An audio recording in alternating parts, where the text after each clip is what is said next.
Hello, magandang tanghali. Kumasa tayo ng langisan.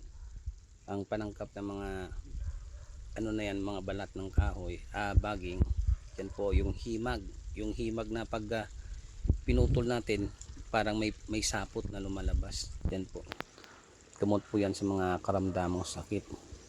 Gaya ng sakit sa bato, mga arthritis, mga diabetic, ulcer, mga cancer at iba pa. Ito rin ay kakasahan ko rin ng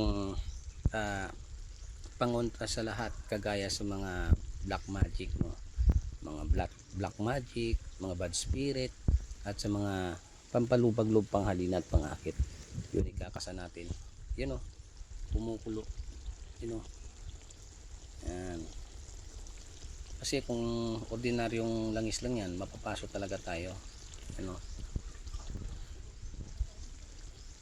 Yan.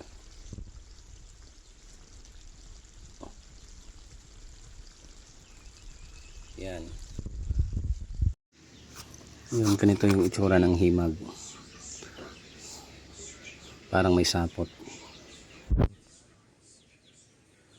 Yan o. Yan.